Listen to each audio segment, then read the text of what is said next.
Glória seja dada no nome do Senhor. Em Daniel capítulo 6, versículo 18. Que Nabucodonosor passou a noite toda tendo insônias por... Em Daniel, no capítulo de número 6. Daniel, capítulo de número 6.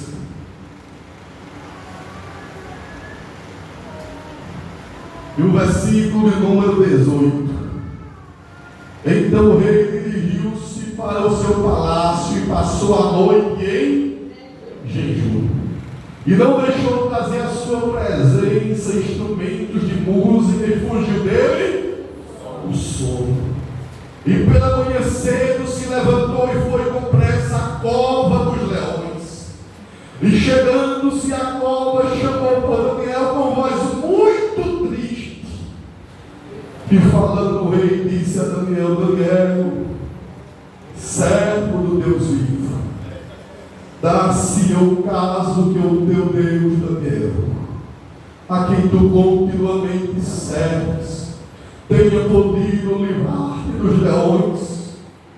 Então Daniel falou ao rei e disse: ó rei, vive para sempre. O meu Deus enviou seu anjo e fechou a boca dos leões, para que não me fizesse dano, porque foi achada em minha inocência diante dele. E também contra ti, ó rei, não tenho cometido delito algum. Então o rei muito se alegrou em si mesmo e mandou tirar Daniel da cova dos leões. Assim foi tirado Daniel da cova, e nenhum dano se achou nele, porque creu no seu Deus. E ordenou o rei, leiam comigo, e foram trazidos aqueles homens que tinham acusado Daniel, e foram lançados na cova dos leões, eles, seus filhos e suas mulheres, e ainda não tinham chegado no fundo da cova quando os leões os tragaram e esmagaram todos os ossos. Então o rei Dário escreveu a todos os povos, nações e gente de diferente língua que mora em toda a terra: a paz vos seja multiplicada. Da minha parte é feito um decreto pelo qual em todo o domínio do meu reino os homens tremam e temam perante o Deus de Daniel, porque ele é o Deus vivo e para sempre permanente, e o seu reino não se pode destruir, e o seu domínio ele é até o fim. Ele é o Deus que livra, ele é o Deus que salva, é o Deus que opera sinais e maravilhas, tanto no céu como na terra. Ele livrou Daniel com o poder da cova dos leões.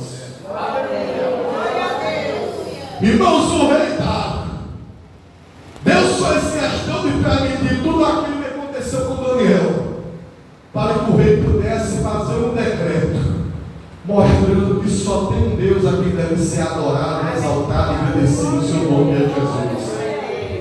Glória seja dada ao nome do Senhor. Irmãos, ponto 3, Deus faz até os seus inimigos lembrar das suas promessas. Mateus capítulo número 27, versículo número 62. Mateus capítulo de número 27 e o versículo de número 62, que nos diz assim: e no dia seguinte, que é o dia da preparação, reuniram-se os príncipes, sacerdotes, os fariseus em casa de Pilatos, dizendo: Senhor, lembra-nos de que aquele enganador, vivendo ainda, disse: depois de 3 dias ressuscitarei. Ele estava lembrando da promessa de quem? De Jesus. Porque Jesus, no capítulo 2, versículo 19 de João, ele disse: vocês derrubarão o templo, mas dentro de 3 dias eu vou reedificar, eu vou levantar, porque nem a morte vai poder deter o autor e consumador da fé. E quando Jesus está na sepultura, irmãos, os inimigos, os algozes, ele chega diante de Pilatos: Coloque mais soldados lá, porque quando aquele enganador estava convicto, ele disse ao terceiro dia, iria ressuscitar. Vamos fortalecer as guardas, para não acontecer que alguém venha roubar o corpo dele à noite e dizer que ele ressuscitou. Eles colocaram mais soldados para guardar a sepultura de Jesus. Mas a Bíblia vai dizer, glória seja dada ao nome de Jesus para todo sempre. No capítulo 28, primeiro versículo, diz: e no fim do sábado, quando já despontava no primeiro dia da semana, Maria Madalena e a outra Maria foram ver o sepulcro de Jesus. E eis que houve um grande terremoto, porque um anjo do Senhor desceu do céu, chegou removendo a pedra, sentou-se sobre ela, e o seu aspecto era como um relâmpago, e a sua veste era branca como a neve.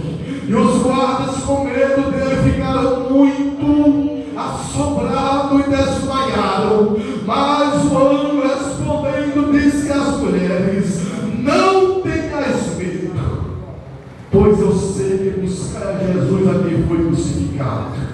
O anjo olha para Maria e disse: ele não está mais aqui. Talvez Maria disse: onde colocaram? O anjo disse: ele já ressuscitou, como tinha dito. Vinde e veio do lugar onde o colocaram. E depois imediatamente dizia aos meus discípulos que já ressuscitou dos mortos, e eis que ele vai diante de vós para a Galileia, ali o vereis. Eis que eu vos tenho dito. E saindo elas presurosamente do sepulcro com temor e grande alegria, correram e anunciaram aos seus discípulos. Irmãos, isso é interessante, que mesmo eles querendo esconder, irmãos, o evento da ressurreição de Jesus, não teve como, irmãos, eles deixarmos ali encoberto. E eu meditava nesse texto, é como se nós levantássemos na manhã, pegássemos um lençol, uma lona, um pano e quisesse cobrir, irmãos, o brilho do sol. Nada nem ninguém consegue nos cobrir o sol. Da nossa fé, ninguém pode apagar o brilho de Jesus que é a nossa fé. Ninguém nos pode abafar, pode esconder. É como aquela ilustração de muitos contos mais antigos de um bêbado olhando para a lua, deu um tiro espingarda lá de buchas, que a fumaça tomou de conta, que ele disse: agora eu acabei contigo, lua desgraçada. Mas que veio um vento, quando tirou a fumaça, a lua estava brilhando mais do que nunca, porque ninguém consegue apagar o esplendor que há na tua vida. Pode investir contra ti, se levantar, perseguir, caluniar, não vai adiantar, porque quem tem promessa de Deus, ele vai ver o fiel cumprimento da promessa na sua vida. Maria vem preocupada, perguntando: quem é que vai tirar a pedra? Mas antes de Maria chegar, a Bíblia diz que o anjo desceu do céu, a terra tremeu, a pedra foi tirada do sepulcro, Jesus saiu, a pedra não foi tirada para Jesus sair, a pedra foi tirada para Maria entrar. Porque Jesus entrou na casa dos discípulos, a porta estava fechada. Os discípulos estavam com medo. Jesus passou pela parede. Porque eu aprendi que para Jesus não tem limites nem tampouco fronteiras. Jesus vai aonde você não pode ir. Jesus vai na medicina, não pode chegar. Jesus vai onde os teus recursos não podem alcançar. Coloca nas mãos de Deus, porque Ele pode ir aonde você não pode. Glória seja dada ao nome de Jesus. E eu encerro minhas palavras dizendo: glória a Deus. Depois que Jesus ressuscita, o anjo diz: olha, diga que Jesus está vivo, e diga a Pedro que ele quer se encontrar com ele lá na Galileia. Porque o sermão diz: não esqueça dos teus amigos. Por mais que os teus amigos venham fracassar na metade do caminho, na caminhada para o céu, Nessa caminhada, porque não tem ninguém perfeito. Aqui dentro não tem ninguém perfeito, aqui dentro. Por mais que muitos queiram ser mais santos do que outros, aqui dentro não tem ninguém perfeito. Quando eu olho para a vida de Pedro, o único homem que andou sobre as águas, e foi o homem que pregou, que negou, e quando estava angustiado, pensando que tudo estava acabado, que voltou para a sua profissão antiga, que está pescando com João, com Tiago. De repente, quando o dia está quase clareando, depois de uma noite toda, sem apanhar nada, os discípulos escutam a voz de Deus: filhinhos, porventura vocês apanharam alguma coisa? Pedro parou, ficou olhando. Aí João era aquele que deitava no peito de Jesus. Aí João disse: Pedro, é ele, Pedro. Quem, João? É o mestre, Pedro. Será que eu escolho a voz dele? Pedro nem fala como ele fala. A voz dele vai na divisão da alma e do espírito, entre as juntas e a medula. É Jesus, Pedro. A Bíblia diz que Pedro pulou dentro da água, foi nadando se encontrar com Jesus. Quando chegou, ele estava com o peixe assado, fogo aceso.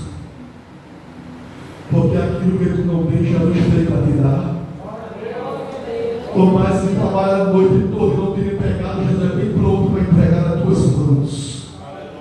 E quando Pedro se colocou diante de Jesus, faz umas perguntas mais profundas da Bíblia, diz: Pedro, tu me amas de verdade, Pedro? Jesus estava dizendo: Pedro, eu quero que tu me ames assim como eu te amo, tu és o meu amigo, Pedro. Vocês se lembram que Jesus disse: fique em Jerusalém até que do alto seja revestido de poder. 2 discípulos saíram e estavam indo no caminho de Emaús.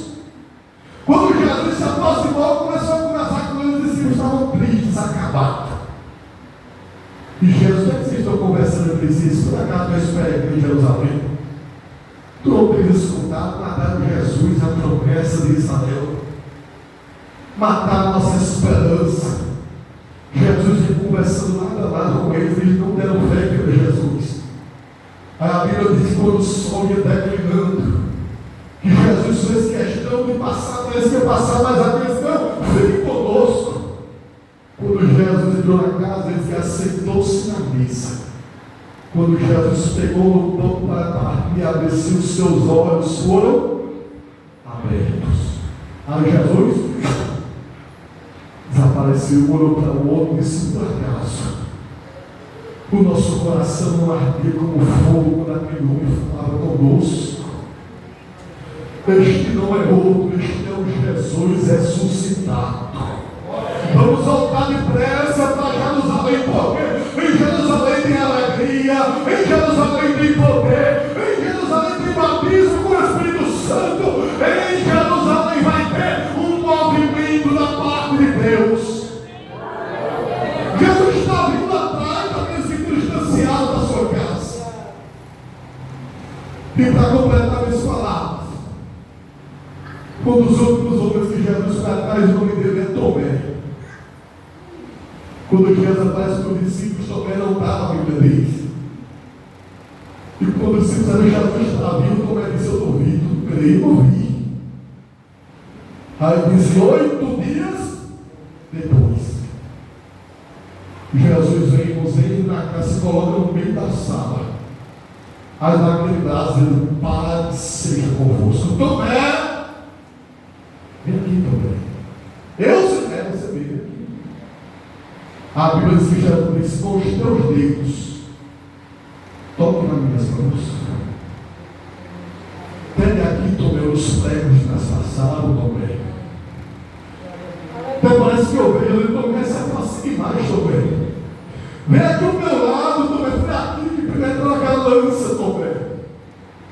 Tomé, eu estou vivo, Tomé, vim atrás de ti, porque tu és o meu amigo. Tu és aquele que eu te fiz uma promessa, Tomé. Nada conseguiu me afastar de ti, Tomé. Creia, Tomé, que a tua promessa continua de pé. Porque o verdadeiro amigo, ele nunca nos abandona. O verdadeiro amigo nunca vai te deixar. O verdadeiro amigo nunca vai te desamparar. E nesta noite eu quero fazer um convite para você que está distanciado da presença de Deus, para você que ainda não conhece o verdadeiro amigo, aquele que faz coisas grandiosas por nós. Eu quero te convidar para aceitar a Jesus como o único e suficiente Salvador da tua alma, sabendo que o único caminho que conduz o homem ao céu chama-se Jesus.